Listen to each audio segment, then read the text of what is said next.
8h46 sur RMC, votre invité Jean-Jacques Bourdin, Marie-Caroline Missire, directrice de la rédaction du magazine L'Étudiant. Oui, Marie-Caroline Missire, merci d'être avec nous ce matin. Vous allez inaugurer le salon dans 2-3 heures, c'est bien ça, avec la venue de la ministre, si j'ai bien compris. Absolument. Absolument, qui sera peut-être un peu chahuté ou pas, nous verrons bien. On verra. Mais les étudiants, certains étaient dans la rue mercredi, mais d'autres, beaucoup, la majorité, pensent à quoi ? À leur avenir.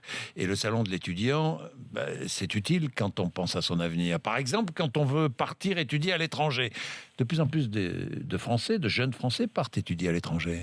Oui, ce sont des chiffres en progression, plus 12% sur les dernières années, selon les chiffres de Campus France, qu'ils a publiés très récemment. Oui, et puis c'est logique parce qu'on est quand même dans un monde ouvert. Oui. Ces jeunes vont travailler dans des entreprises qui s'internationalisent. C'est donc, de plus en plus facile d'aller étudier à l'étranger. en tout cas, le programme Erasmus, qui a Oui. été popularisé par l'Auberge espagnole, le film de Clapiche que tout le monde Oui. a en tête, date de 87. Donc, Oui. faut quand même se souvenir Donc, que c'est un oui. programme ancien, mais qui a C'est un énormément succès. facilité Ça a la été né. mobilité des jeunes Européens. C'est incroyable. Oui. Aujourd'hui, je ne dirais pas que c'est facile, parce que ça demande quand même des conditions financières aussi particulières, une préparation, etc. Mais en tout cas, c'est vivement encouragé par les établissements d'enseignement supérieur, et heureusement, puisque la maîtrise d'une et de plusieurs langues étrangères est aujourd'hui un atout, voire Oui, c'est il y a devenu beaucoup indispensable d'écoles pour trouver un travail. il y a quoi. beaucoup d'écoles de commerce et d'ingénieurs qui imposent une année à l'étranger. Oui, c'est très bien. C'est C'est très très bien. Ouais. Et dans son cursus universitaire, grâce à Erasmus, on peut aussi tout à fait faire une année à l'étranger. Est-ce que ça coûte cher pour la famille, pour l'étudiant, d'aller étudier à l'étranger ? C'est un vrai projet. Effectivement, vous avez raison de souligner l'impact de la famille, parce que c'est un vrai projet familial, un vrai Oui. projet collectif. Je crois que pour un jeune réussisse son séjour à l'étranger, il faut qu'il se projette, qu'il prépare très bien cette année qu'il va vivre loin de chez lui, loin de sa famille, loin de ses amis. Et c'est pas forcément très facile d'arriver dans un pays étranger, sans repère, sans logement, dans un environnement qu'on ne connaît pas et sans maîtriser la langue. Donc il faut aussi bien dire que c'est un voyage qui se prépare. Oui, et parce dans que la des- solitude, on se retrouve seul, Oui.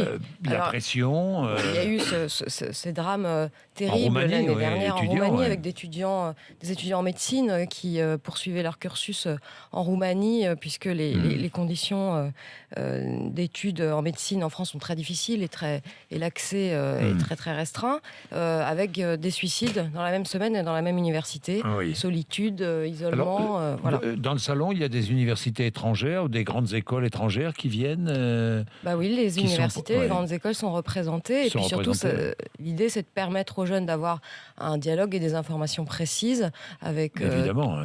tous ces établissements d'enseignement supérieur, et puis d'avoir des Bon. éléments pour préparer au mieux leur séjour. Alors, Jean, j'ai beaucoup écouté les jeunes, qu'on n'écoute pas suffisamment dans ce pays. trouvez Et les jeunes, oui, vous êtes d'accord avec moi, non ? Est-ce que vous pensez que les jeunes sont un peu oubliés ou sont un peu... Ce que en je trouve France intéressant pour revenir, parce que c'est en creux ce que vous Oui, dites dans votre la question, sur oui. le mouvement Oui. cette semaine, c'est un mouvement de jeunesse, le premier mouvement important du quinquennat. Oui. Et je crois que ce qui est intéressant, ce qu'on peut écouter là-dedans, c'est ce qu'on entend, c'est la peur de la précarité, la peur Oui. du déclassement. Voilà, Oui. c'est des composantes importantes dans un mouvement étudiant, et qu'on entend là assez fortement. Oui. Et cette peur-là, ça fait quand même assez longtemps qu'on entend, et dès qu'on... La précarité, des emplois précaires, des stages, mais pas d'emploi stable, pas de... La difficulté, même quand on est très diplômé. Absolument. La difficulté de trouver un emploi stable à la sortie des études. Mais c'est un problème lancinant que les pouvoirs publics Alors, est-ce qu'il vaut mieux examinent aujourd'hui depuis des plusieurs filières années. courtes ou semi-courtes que des filières longues ? Parce qu'un temps, on a vanté les bacs pro, les IUT, etc., etc. Est-ce que c'est toujours pareil ? Est-ce qu'on trouve plus de boulot ?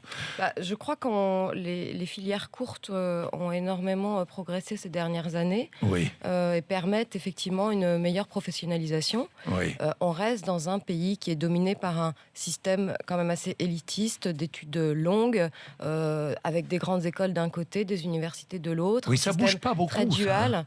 C'est difficile à faire bouger, mais en tout cas, les passerelles entre ces deux mondes se sont beaucoup développées ces dernières années.